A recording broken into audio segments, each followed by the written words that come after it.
Hey, it's Hunt. You found Hunt on Saints. We're talking black and gold football. Do us a favor. Hit the like button, share your comments below, and hit that subscription button so you can get all of our content. Enjoy.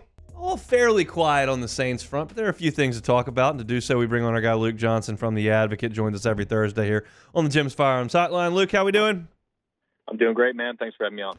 Absolutely. I want to talk about a big picture thing before we get into some of the news of the last couple of days.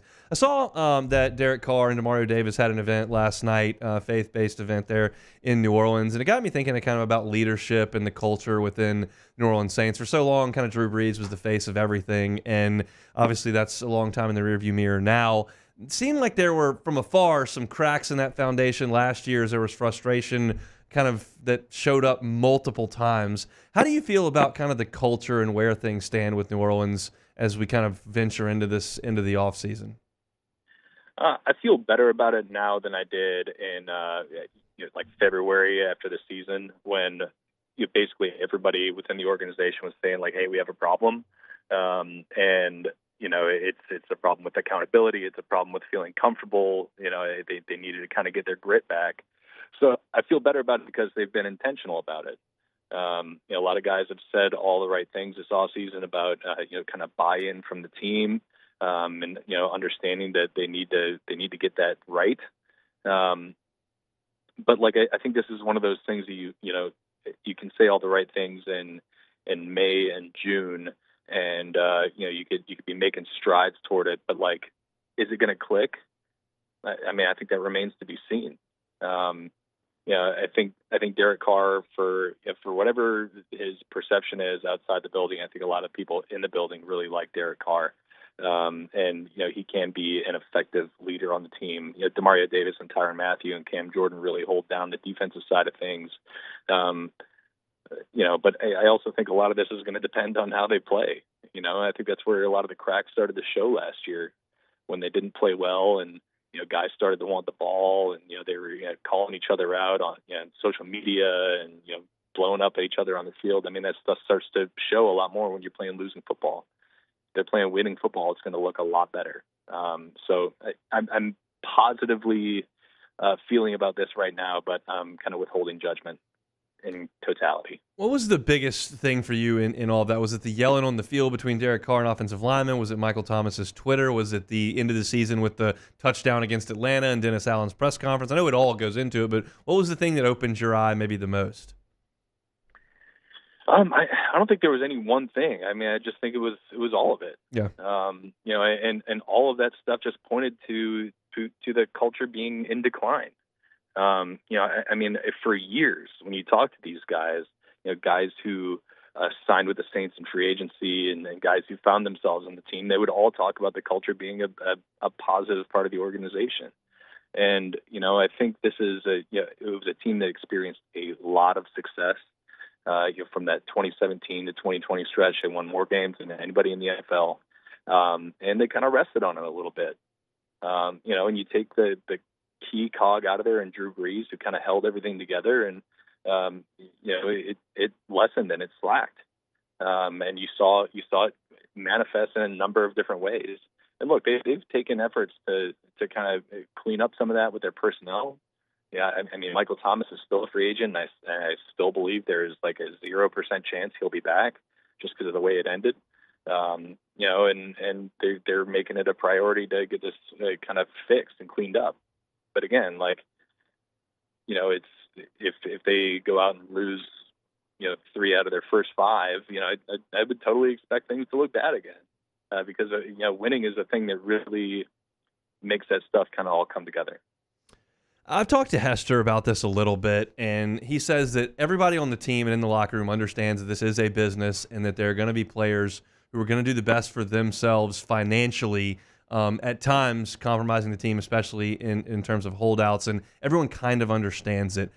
We know what Alvin Kamara has said over the last week in terms of what that means to the Saints locker room and how quickly it get resolved. I mean, how does this whole thing fit in? Yeah, I mean, I still think the most important thing to a lot of these guys is their paychecks. I mean, a lot of these guys, they're making a lot of money, and they all understand it. And they all love the game, but if it's like coming down to like CBA negotiations, they're all willing to step away from the game. This is their livelihood. They understand when a guy is basically entering the last year of his deal. He has no guarantees beyond next year. They're like, yeah, go get your money.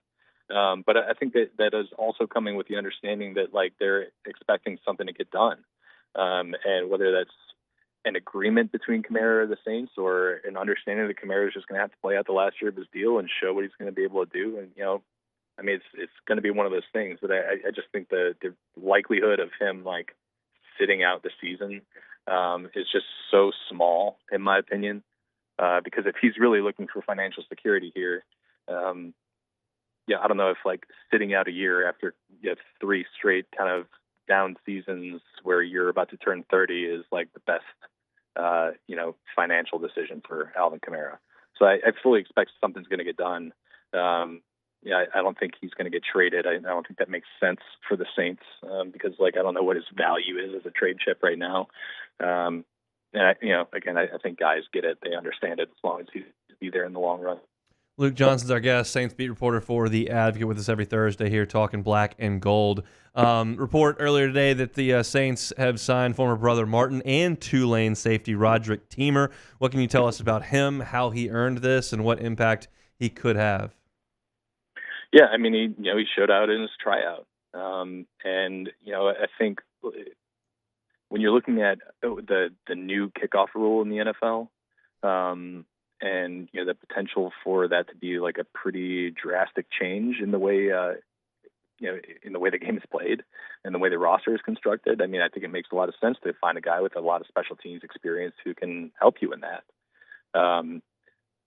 I still think that like he's going to have to prove that he earns a roster spot. Like getting a 1-year contract after a tryout is one thing, but like he's going to have to earn that throughout training camp. But that new kickoff rule, man, is really going to be different, and it's going to change the way teams look at their rosters.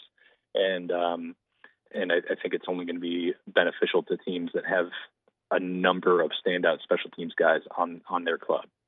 So like adding him to the mix, that also includes JT Gray, especially after you lose Ike Yadam in free agency. Yadam was like a really important part of their special teams units last year. I think he's definitely got a chance to make the club. What do you think about the Saints in that kickoff return game? Is that Shaheed's role? Is he too important now as a number 2 wide receiver? What do you think they do there? No, actually, the interesting thing about this, and Darren Rizzi talked about this, their special teams coordinator, is that return is now so important. You're opening up like 6-7 plays a game that just weren't there before. Yeah, they were just like touchbacks. So it's going to make players who are starting caliber players relevant on special teams as return men. It's not just going to be Rashid Shaheed back there. If Alvin Kamara plays this year like we're all expecting, I think we're going to see Alvin Kamara back there. I think we'll see Taysom Hill back there. We're going to see guys who are important to the club in other roles outside of returns back there taking kicks back. And I think we're going to see more than one return man back deep. I mean, we were watching practice last week, and they had Taysom Hill on the field with Rashid Shaheed, both back deep returning kicks at the same time. They had like Jermaine Jackson, their undrafted rookie free agent, who was a return specialist at Idaho. They had him back there with Jamal Williams. So, I think if anything, this new rule just makes Shaheed more valuable. He was an all-pro returner last year, and if he's able to now just add some juice as a kick returner instead of just a punt returner, I mean, yeah, go for it. I mean, that is sick. Like, I love that. I realize that one of the greatest plays in the history of the Saints franchise was a surprise onside kick. How many of those are executed every year? 2 in a year, maybe, if we're lucky. And to have that amount of plays and put that amount of talent on the field, I'm way pro. I think it's awesome. I think it is too, man. I think it's going to be really exciting. And like, it's also going to be just fascinating to watch this unfold in the preseason because nobody has any idea yet. They all just, the assumption is that there's going to be more plays. You're going to have star players on the field more, but like there's different ways to take advantage of these roles. They're going to get creative trying to figure out ways to do it. I think Taysom Hill as a returner is fascinating because he can throw a football. Yeah. So like a throwback becomes like a legitimate play with Taysom Hill on the field. And just on top of that, all these guys are learning this stuff for the first time. They're going to be like some mistakes and some big plays. I cannot wait for it. I think it's going to be so fun. Awesome. Have a great weekend, Luke. We appreciate it. Thanks, man. Luke Johnson, Saints beat reporter for The Advocate. That's as much fun as I've had talking about the Saints in a few weeks, since the draft probably, just thinking about, they got some guys that can do some cool stuff in returns, because I'll be quite frank with you, on June 20th here, I hadn't spent a lot of time in the last few weeks thinking about NFL football kick returns. But now that I start thinking about it, like, that sounds kind of fun. So yeah, that'll be an interesting development, maybe in preseason, and certainly when the season kicks off. So thanks to Luke for jumping aboard. Hey, it's on. Thanks for watching Hunt on Saints. Before you leave, help us out a little bit. Hit that like button, leave your comments in the section below, and hit that subscribe button so you get all our content right here from Hunt on Saints. We'll see you next time.